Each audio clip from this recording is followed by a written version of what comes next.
Hello भाई लोग, मैं हूँ फैक्ट भाई। और क्या आपने कभी सोचा था कि आपके पसंदीदा हीरो के फाइटिंग और एक्शन सीन के पीछे जो ढिशुम ढिशुम की आवाज सुनाई देती है वो दरअसल चप्पल और कच्चे मांस से बनाई जाती है। हाँ सच्ची। So we have a flank steak.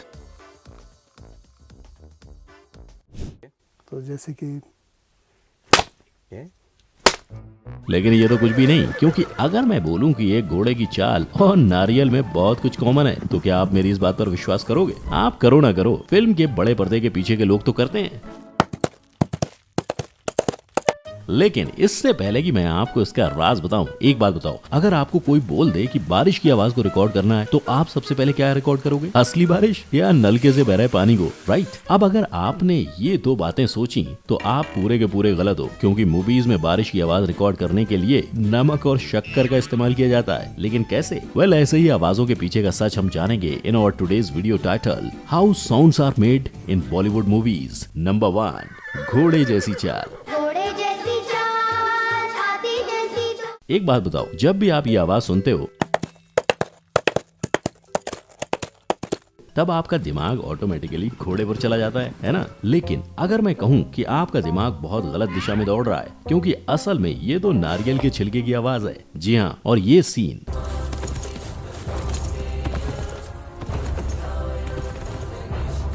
जो हमने बाजीराव मस्तानी में देखा था, जहां रणवीर सिंह अपने घोड़े पर सवार जंग लड़ने के लिए भागे जा रहे हैं, उसकी भी आवाज कुछ इसी तरह बनाई गई थी। और ये कमाल का टैलेंट के पीछे बोले आर्टिस्ट सज्जन चौधरी और करनैल सिंह का हाथ है, जिन्होंने नारियल के छिलके की मदद से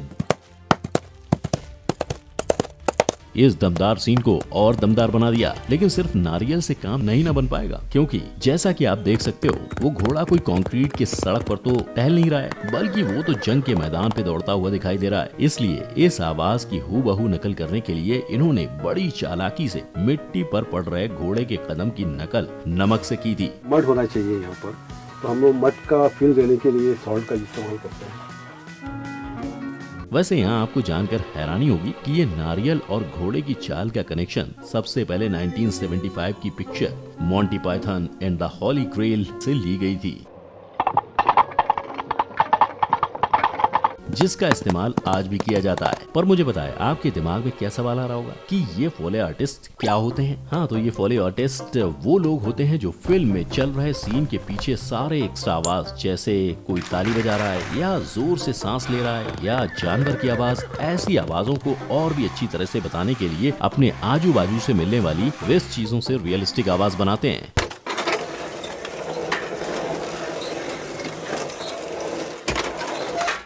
इन्हीं आवाजों की कारीगरी करने में लगभग 1 से 6 लाख तक का भारी भरकम खर्चा प्रोड्यूसर को लगता है। लेकिन आखिर क्यों एक मूवी पर अलग से इतना सारा खर्च करके इन अतरंगी चीजों का इस्तेमाल किया जाता है, जब टेक्नोलॉजी इतनी एडवांस हो चुकी है? तो भाई, इंडस्ट्री के लोगों की माने तो चाहे जितने भी नए और आधुनिक साउंड टेक्नोलॉजीज क्यों ना आ जाएं, एक लाइव साउंड रिकॉर्ड करके मूवी में इस्तेमाल करने का इफेक्ट कुछ अलग ही होता है।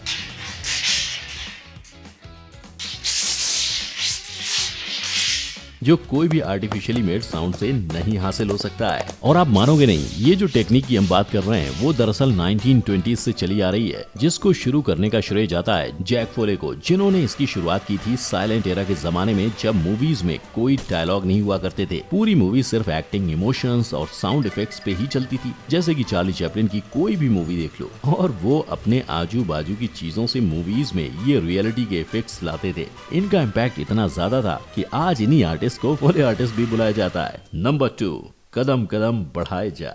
हर हीरो की चाल एकदम अलग और हटके होती है, और इन फोले आर्टिस्ट के लिए तो कुछ ज्यादा ही। नहीं समझे? देखो, तो सीन कुछ ऐसा है कि हम जब बड़े पर्दे पर कोई हीरो या विलेन की एंट्री देखते हैं, तब उनके कदमों की आवाज से ही एकदम साफ पता लग जाता है कि भाई कोई तो दमदार कैरेक्टर की एंट्री हो रही है। पर आखिर ये फीलिंग के पीछे क्या राज हो सकता है? अरे भाई, यहाँ भी हमारे फोले आर्टिस्ट ही अपना जादू दिखाते हैं, और ऐसा वो खुद अलग अलग जूते पहनकर करते हैं। लेकिन ये गलतफहमी में मत रहना, हर एक्टर एक्ट्रेस की चाल के लिए एक ही जूता इस्तेमाल किया जाता होगा, क्योंकि मजेदार बात तो ये है कि इन फोले आर्टिस्ट को भी हर कैरेक्टर के हिसाब से उनके कदम और चाल की आवाज की नकल करनी पड़ती है। जैसे कोई गब्बर की तरह आइकॉनिक विलेन हुआ, तो उसके चलने की स्टाइल भाग मिल्खा भाग के मिल्खा से बहुत अलग होगी। उसी तरह अगर कोई नाजुक सी हीरोइन की नजाकत भरी चाल को आवाज देने की जरूरत पड़ जाए तो उस रोल के लिए भी अलग से जूते चुने जाएंगे और इन फोले आर्टिस्ट को इन एक्ट्रेस की इसी नजाकत को अपने स्टूडियो में अपने तरीके से बनाना पड़ता है। यानी देखा जाए तो इन फोले आर्टिस्ट को भी किसी एक्टर या एक्ट्रेस की तरह हर कैरेक्टर को बहुत ध्यान से समझना पड़ता है और तभी जाके वो सही तरीके से उनके चाल की आवाज देने में सफल हो पाते हैं। नंबर 3, बरसों रे मेघा मेघा।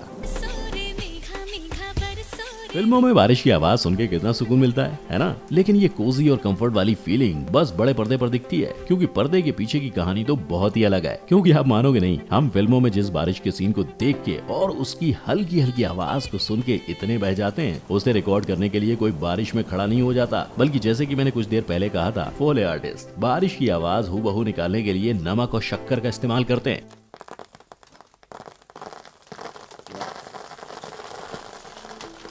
और सिर्फ इतना ही नहीं, उन लोगों को इस बात का भी ख्याल रखना पड़ता है कि फिल्म के सीन में बारिश कितनी तेजी से गिर रही है या फिर हल्की हल्की ही गिर रही है। यानी इन्हें हर उस बात का ख्याल रखना होता है जिस बात पर शायद किसी दर्शक का ध्यान भी न जाता होगा। नंबर 4, नादान परिंदे। अच्छा तो दर्शकों एक बात बताओ, क्या आपने कभी किसी पंछी और अपने वॉलेट में कोई भी समानता देखी है? आई एम श्योर आपने नहीं देखी होगी, पर हमारे कमाल के फोले आर्टिस्ट को ये समानता दिखाई देती है। अब इससे मेरा मतलब ये है कि जब भी कोई फिल्म में पक्षी या परिंदे को उड़ने या उसके पंखों को फड़फड़ाने की आवाज को बताना होता है, तब ये फोले आर्टिस्ट और कहीं नहीं बल्कि अपने पीछे की पॉकेट में ही हाथ डालते हैं।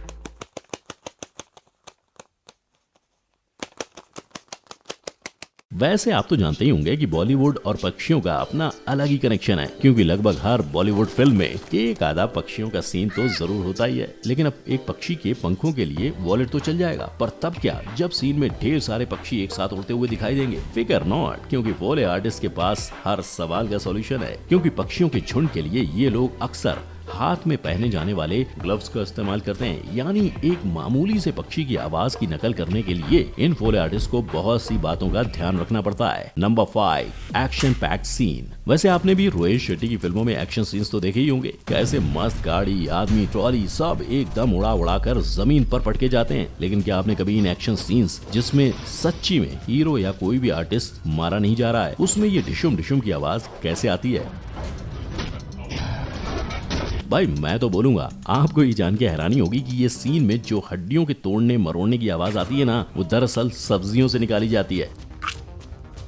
जी हाँ, दरअसल फ्रिज में पड़े हुए गोभी को अगर माइक्रोफोन के सामने कुचला जाए तो एकदम डिट्टो हड्डियों के टूटने की आवाज आएगी। यही नहीं, ऐसे और भी तरीके हैं जिससे हड्डी के मरोड़ने की आवाज निकाली जाती है, जैसे सेलरी या फिर कच्चे पास्ता से भी। वैसे ये तो बात हुई हड्डियों की, पर अगर तुम किसी फाइटिंग सीन को देखो तो सिर्फ हड्डियां तो नहीं टूटी है ना, विलेन और हीरो के बीच में एक आधा मुक्का और लात भी पड़ ही जाती है। तो ऑब्वियस सी बात है, ये एक्टर लोग एक दूसरे को सच्ची मुच्ची का तो पीट नहीं देंगे ना। इसलिए इन पंचिंग और किकिंग के सीन्स में आवाज डालने के लिए ये लोग अपने आप को ही पीट लेते हैं। और आप मानोगे नहीं, कभी कभी अगर सीन में एकदम दमदार पंच को दिखाना पड़ जाए तो ये लोग कच्चे मांस का भी इस्तेमाल कर लेते हैं। अब इससे होता क्या है, ये मांस को पंच करने से जो आवाज निकलती है वो हूबहू किसी को सच्ची में पंच कर रहे हो वैसी लगती है। अब पंच तो थोड़ा इंटेंस हो गया। मान लो कि साधारण से थप्पड़ वाले सीन पर आवाज डालनी पड़ जाए तो ये फोले आर्टिस्ट चप्पल से अपना काम चला लेते हैं। वहीं अगर कोई जंग का सीन दर्शाना है, जैसे अगर हम बाजीराव मस्तानी के सीन की बात करें, तो फोले आर्टिस्ट अपने पास मौजूद अलग अलग प्रॉप्स की मदद से उस सीन को और बेहतर बना देते हैं। बेसिकली इन सारी चीजों से एक बात तो एकदम क्लियर हो जाती है कि बस मूवी बना देने से काम खत्म नहीं हो जाता, बल्कि वो तो बस 30% जितना काम होता है। बाकी का सारा मिर्च मसाला और मैजिक तो ये साउंड डिपार्टमेंट वाले और एडिटिंग वाले करते हैं। तो अगली बार जब आप कोई मूवी देखने जाएं तो ध्यान से कान खोल कर साउंड इफेक्ट्स पर जरूर ध्यान लगाना। क्या पता आपको इस वीडियो में दिखाई गई कोई रेफरेंस ही मिल जाए। और ये सारे पॉइंट्स में से आपको सबसे शॉकिंग पॉइंट कौन सा लगा, ये नीचे कमेंट सेक्शन में जरूर बताना। और अगर ये वीडियो से कुछ भी ज्ञान मिला हो तो इसे लाइक और शेयर भी कर देना। और ऐसे ही वीडियोस देखते रहने के लिए चैनल को सब्सक्राइब करके साइड वाले बेल बटन को भी हिट कर देना। हम मिलेंगे अगली बार। जय हिंद।